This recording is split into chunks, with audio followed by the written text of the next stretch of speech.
Grüß euch, ich bin's wieder, der Fritz. Grüß euch, ich bin's wieder, der Alfred Neumann, neulich links am Amazonas. Grüß euch, ich bin's wieder, der Peter vom Atelier Mörd. Und nachdem wir in den letzten Videos ja schon einiges über die Haare gehört haben und, wie man es abbindet, wie man die richtige Menge nimmt, wie man die Keile macht, jetzt gehen wir den Bogen behaaren.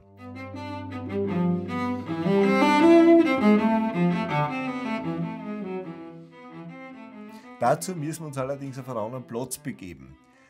Nachdem das ein Stockwerk drüber ist, holen wir uns das Stockwerk ober. So, jetzt sind wir beim Behaarungsplatz herum.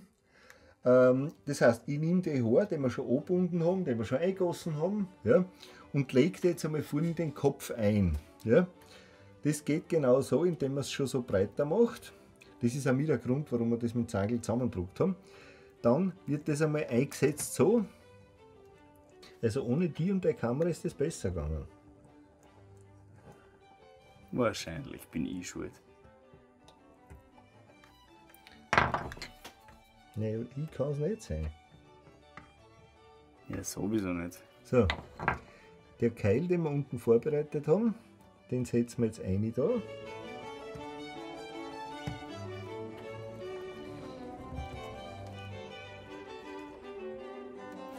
Und jetzt drückt man sozusagen ein. Der sitzt da. Ja?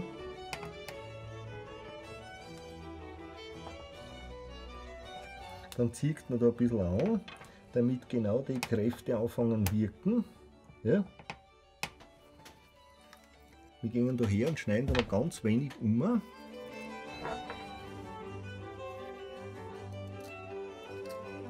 Da ist jetzt natürlich die Frage, wenn man die Haare nicht anschneidet. Ja? So, jetzt biege ich es einmal um. Ja? Man sieht, dass es vorn sauber schließt. Dann geht man her und kämmt die Haare mal durch. Weil die kommen sozusagen ja frisch runter von einem Zopf. Und jetzt schauen wir mal, dass wir sie in eine Bahn bringen. Bevor es gewässert werden. Ja? Dann gehe ich her, wickel mir die Haare so über die Finger auf und tue es einmal in ein kaltes Wasser rein. Ja?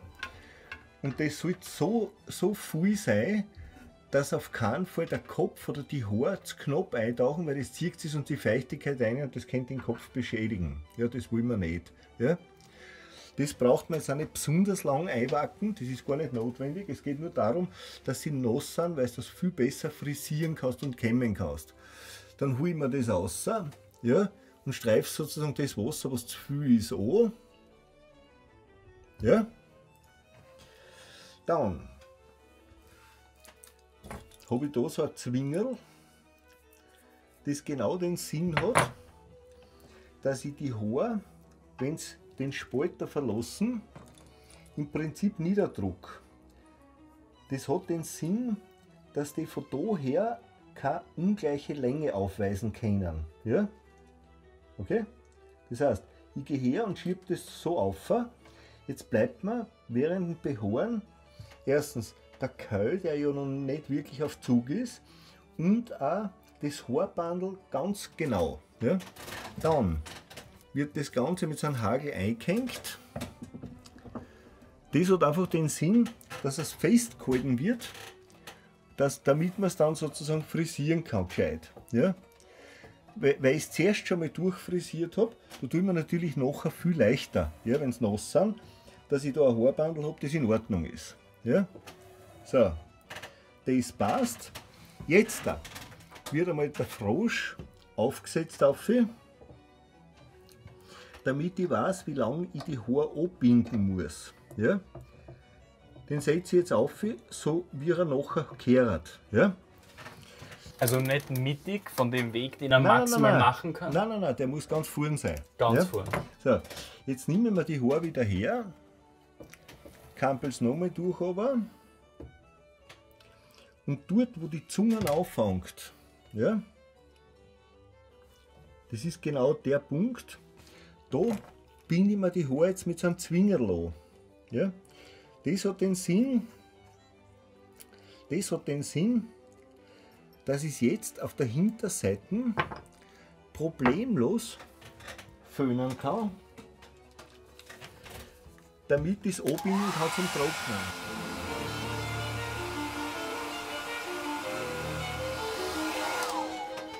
Das Föhnen hat den Sinn,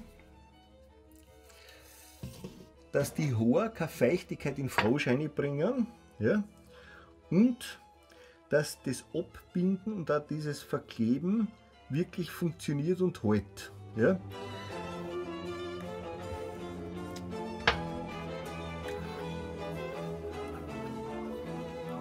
So, jetzt, also das ist sozusagen halb trocken jetzt hinten. Es ist nicht mehr so nass wie die Haare. Ja. Ziehen wir es wieder durch raus. Und jetzt halte ich mir den Bogen genau so, dass ich die Länge von der Behaarung bestimme. Ja. Ich muss also rechnen, dass die Haare ja umgelegt werden. Ich muss rechnen damit, dass sie, wenn es trocknen, natürlich auch noch kürzer werden. Bindet man das jetzt an, und zwar wieder mit der Länge von diesem Kästchen. Ein bisschen weniger, halt ungefähr um diese 1,5 mm. Woran orientierst du dich, dass du weißt, wo du jetzt anfängst abbinden? Ja, an dem Kästchen da. An dem Kästchen. An dem Ende vom Kästchen und dort genau. Und dann rechne ich sozusagen das dazu, wo sie die Haare mal dumm legen. Ja, das meine ich, das mit dazu rechnen. Gefühlssache oder? Ja, genau. Das ist bisschen, ja, es hängt davon ab, wie tief das Kästchen ist. Es hängt davon ab, wie stark die Stangen ist, wie kräftig. Es hängt von ein paar Sachen ab. Und ob Winter oder Sommer ist. Ja? So. Und ob Montag und Dienstag ist, oder? Ja, ja. Der junge Mann tut so, wie wenn er die Wochentage kennt. Ja, war ein Bluff. Ja, eh. So. Also ich habe es jetzt wieder abunten. Ich mache wieder das gleiche Spielchen, was wir schon gehabt haben beim ersten Mal. Senke das wieder an.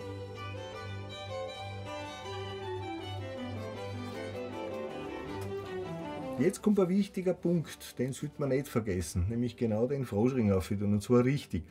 Weil ich habe das natürlich auch schon vergessen, den Froschring aufzutun, und ich habe dann wirklich Zaubertrickbücher gelesen und alles. Es geht nicht, wenn er nicht oben ist, den bringst du nachher nicht mehr auf, wenn er drinnen ist. Das könnt ihr mir einfach so blind glauben. So, zu den Frosch wieder an. Setzen wir den da ein. Nimm wieder den Kamm. Fahre jetzt wieder so durch. Es kann ihm sein, dass er sich durch das Anbinden ein bisschen verdraht hat. Das sollte also nicht sein. Ja? So, jetzt habe ich ein Haarbandel in der Breite und jetzt weiß ich, wie das liegt. Jetzt tue ich mir das da her und lege es natürlich genauso ein, dass ich es nachher nicht verdrahen anfange. Ja? Das heißt, ich gehe her, drücke das im Prinzip jetzt da rein, es kippt rein, dann schiebe ich das noch rein. So, das liegt einmal. Jetzt nehme ich den vorbereiteten Keil, fahre mit dem noch rein.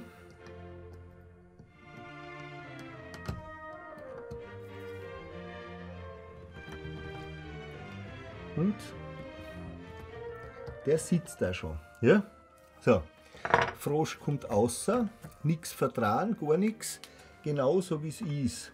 Auf da, ja. Den kann man jetzt losmachen da vorne, den brauche ich nicht mehr. Den Hagel brauchen wir jetzt auch nicht mehr. Jetzt kommt das Beinchen rein. Jetzt spaune ich mir den leicht. Ja. Dann schaue ich, dass die Haare richtig drinnen liegen. Ja. Dass ich sozusagen nur Platz habe. Für den Schieber, was im Normalfall immer gut ausgeht. Dann kommt der Schieber rein. Da muss man einfach nur schauen, dass man gescheit einfadelt rein.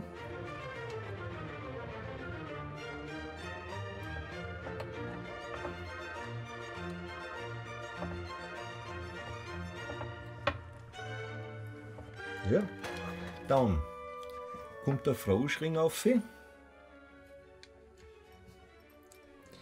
Jetzt habe ich zum Beispiel da zwei solche Haare oder drei, die ein bisschen blöd in der Gegend umeinander landen. ja, die tue ich mir gleich weg, weil die brauche ich in Wirklichkeit nicht. Ja? So. Das heißt, ich schneide mir die an und ich schneide es auch da an. Ja?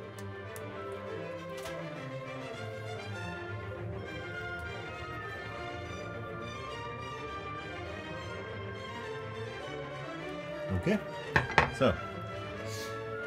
Der Schieber ist drinnen, der Froschring ist oben. Ja. Und jetzt gehe ich her, entspanne das wieder leicht und frisiere es wieder durch. Und jetzt verteile ich mir die Haare so, dass ich sozusagen auf der Spülseite herum, die also viel stärker beansprucht wird, dass ich da mehr Haar habe. Ja? Das ist das, warum wir beim Keileschneiden geschaut haben, ja, dass das ein bisschen ungleichmäßiger Spalt bleibt. Dann lasse ich den Ding drauf, den Kamm, tue den Frosch ober, ja, verdrehe wieder nichts, birgt das jetzt so um, aber bitte alles mit Gefühl, nimm den Keil, schieb den da mal einer, tue den Kamm außer. Da tue ich jetzt ein ganz kleines bisschen an Kleber auf, damit der sich nicht ausziehen lässt.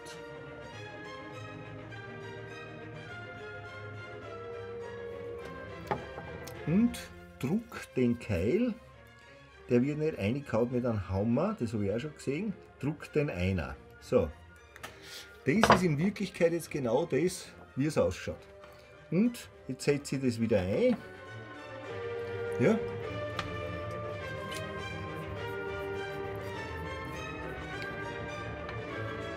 Das ist was jetzt in Wirklichkeit, also ich schaue genau in dem Zeitpunkt auch noch, ob ich jetzt in irgendeiner Form noch eine Haar weg tue. Das ist sowieso ein kleines bisschen zu langsam, das kann vorkommen. Ja.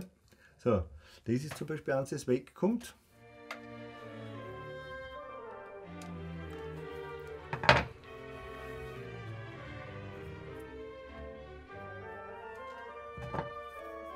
Jetzt haben wir schon gedacht, wegen den einen Haar, nicht dass er jetzt anzupft. Nein, nein. Da ist noch eins drinnen, siehst du, das ein bisschen zu lang ist. Genau das da. Das bringt nämlich auch nichts, die drinnen lassen. Ja. Das bringt wirklich genau nichts. Ja. So. Und jetzt ist der Bogen so weit behaart. In dem Zustand trocknet er jetzt dann zumindest einmal 2 Stunden. Ja. Bis die Haare wirklich ganz trocken sind, dann wird es ein bisschen kürzer, man entspannt es dann noch ein kleines bisschen, damit das sozusagen auch hier hat. Ja. Er soll unter leichter Spannung trocknen und nachher wird der Bogen im Prinzip nur mehr kolofoniert. Was ich noch mache, bevor ich bevor ich Kolophonium aufhebe und bevor ich ihn trocken lasse, ich fahre mit den Fingern einmal durch, so. Weil ich spüre dann ganz genau, ob irgendwo ein Haar drinnen ist, das jetzt zum Beispiel einen Knoten hat, das ein Kräusel hat oder sonst irgendwas. Weil alles, was sozusagen da jetzt nicht richtig ist, hörst du natürlich sofort beim Spülen und das nervt gewaltig, weil da der Bogen wegkupft. Ja? Und weil die Haare auch so verteilt sind, ist es also so richtig, dass auf der Spülseite herum, also auf dieser, im Prinzip die Stange ein bisschen weiter drüben ist. Ja? Und wie gesagt, wenn der Bogen dann ungefähr 2 Stunden trocknet ist, dann wird er eben noch mit dem richtigen Kolophonium kolofoniert und natürlich auch konditioniert. Ja, klar.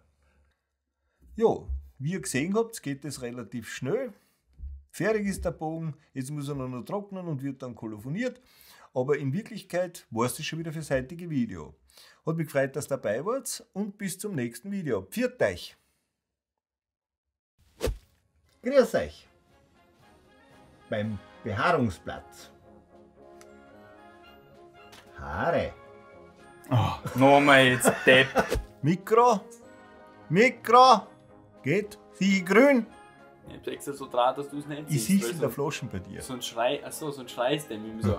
Geht! Grün! Hallo! So, wie dreht man die depperte Kamera jetzt da um? Mein Gott, noch da unten. Du musst einfach nur auf das eine touchen. Ja, du kleiner Tatschi, du. Kühlschränke sind alle aus. Ist hier? Oben auch. Ja, da alles Licht an, an. Ton, Licht, alles rennt, Mama mia. Ja, Trottel. Nein, ich mach das vorher nochmal. Nein, ich mach's komplett nochmal. Sei ruhig. Mach's nochmal und dann schau ich, welche Variante ich nehme. Das ist super. Nein, Chopper soll es nochmal machen und dann entscheidet der große Herr Regisseur, was er Machst nimmt. das bitte noch 2-3 Mal? Ja! Könntest du in einen von den Sesseln hinten irgendwie bitte Regisseur einschnitzen? Nein, ich kann Selbstschussanlage installieren. Oder so ein Strom. So widerspenstigere Hund, die dressiert man ja auch über Stromschläge. Hat das die Mama mit dir gemacht, leicht? Grüß euch, ich bin wieder der Peter vom Atelier Mörd und heute behaaren wir am Bogen. Wir haben jetzt ja schon ein bisschen was gemacht. Wir haben das Daumenleder. Also, das kommt jetzt im nächsten Video. Weißt du, was du sagen wirst, bevor du es dann sagst? Nein, ich bin eine Frau. Da bin ich sehr feminin. Das ist deine feminine Seite. Meine feminine Seite. Okay. Ich sage irgendwas, dann muss ich selber hören und versuchen zu verstehen, was ich gerade gesagt habe, um dann letztendlich drauf zu kommen, das ist meine maskuline Seite, dass er Blödsinn war. Wir kriegen einen, Shitstorm heißt es. ja, weiß ich nicht, Gleichberechtigungs-Shitstorm noch sowas. Grüß euch, ich bin's wieder, der Peter vom Atelier Nein, Mörd. nochmal, das ist... Jetzt wollte ich nur kurz Regisseur spielen. Ist klar. Bitte. Verwendet, dass man sozusagen, Ja, nochmal, macht ja nichts. das kannst du schneiden. Jetzt halt die Klappe, fang nochmal an nach dem Intro. Nachdem der Platz zum Bogenbehaaren aber ein Stockwerk drüber ist, holen wir uns das jetzt sozusagen fiktiv runter. Es ist ja so viel möglich da, weißt du? So mit der geheimen Kamera und Filme und was weiß ich. Also, seid ihr bereit? Und ich muss das alles schneiden. Naja. Na, das wird ein super Video. Wie gut, dass ich wenigstens das Behaaren beherrsche. Ja? Wenn der Anfang schon so deppert ist, dann kann sich die Behaarung wahrscheinlich da nicht haben. Nachher tust du aber nicht kolofonieren, das wird jetzt nicht gesagt in dem Video. Weil's, Weil es sinnlos ist, das Wurscht. kann jedes Chopper. ja. Ja, so. Gut, ein paar nicht, aber